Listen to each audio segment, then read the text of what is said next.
Sandalwood ಯುವ ನಟ ಸಂತೋಷ್ ಬಾಲರಾಜ್ ನಿಧನ. ಹಿರಿಯ ನಿರ್ಮಾಪಕ ಆನೇಕಲ್ ಬಾಲರಾಜ್ ಪುತ್ರ ಸಂತೋಷ್ ಬಾಲರಾಜ್ ಇಂದು ಬೆಳಗ್ಗೆ 9:45 ಸುಮಾರಿಗೆ ನಿಧನ ಹೊಂದಿದ್ದಾರೆ. ಕಿರಿಯ ವಯಸ್ಸಿಗೆ ಜಾಂಡಿಸ್ನಿಂದ ನಟ ಬಳಲುತ್ತಿದ್ರು.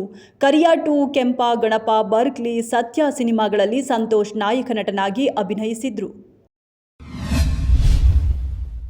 7 ವರ್ಷದ ಮಗನ ಎದುರೇ ಗಂಡನನ್ನ ಕೊಲೆ ಮಾಡಿದ ಮಹಿಳೆ. ಬೆಳಗ್ಗೆ ದಂಪತಿ ನಡುವೆ ಜಗಳ ನಡೆದಿತ್ತು. ಸಂಗೀತ ದೊಣ್ಣೆಯಿಂದ ಗಂಡನ ತಲೆಗೆ ಹೊಡೆದಿದ್ರು. ನಂತರ ಅವರು ನೇಣು ಬಿಗಿದುಕೊಂಡು ಆತ್ಮಹತ್ಯೆ. ವೈವಾಹಿಕ ಮತ್ತು ಆರ್ಥಿಕ ಸಮಸ್ಯೆಗಳಿಂದಾಗಿ ಜಗಳವಾಗಿದೆ ಎಂದು ಬಹಿರಂಗ. ಗಂಡನ ಮನೆಯವರ ಕಿರುಕುಳ ತಾಳಲಾರದೆ ಮಹಿಳೆ ಆತ್ಮಹತ್ಯೆ. ಕಾಲೇಜು ಉಪನ್ಯಾಸಕಿಯಾಗಿದ್ದ 24 ವರ್ಷದ ಶ್ರೀವಿದ್ಯಾ 6 ತಿಂಗಳ ಹಿಂದಷ್ಟೇ ರಾಂಬಾಬು ಎಂಬುವರನ್ನ ಮದುವೆಯಾಗಿದ್ರು. ಮದುವೆಯಾಗಿ ತಿಂಗಳಿನಿಂದಲೇ ಗಂಡನ ಮನೆಯವರಿಂದ ಕಿರುಕುಳ ಶುರುವಾಗಿತ್ತು. ಈ ಸಲ ನನಗೆ ರಾಖಿ ಕಟ್ಟೋಕೆ ಆಗಲ್ಲ, ಕ್ಷಮಿಸಿಬಿಡು ಎಂದು ಬರೆದಿಟ್ಟು ಆತ್ಮಹತ್ಯೆಗೆ ಶರಣಾಗಿದ್ದಾರೆ.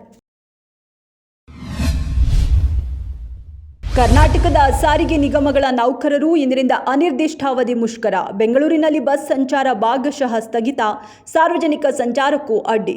ಬೆಂಗಳೂರಿನ ಹಲವಾರು ಮೆಟ್ರೋ ನಿಲ್ದಾಣಗಳಲ್ಲಿ ಜನದಟ್ಟಣೆ.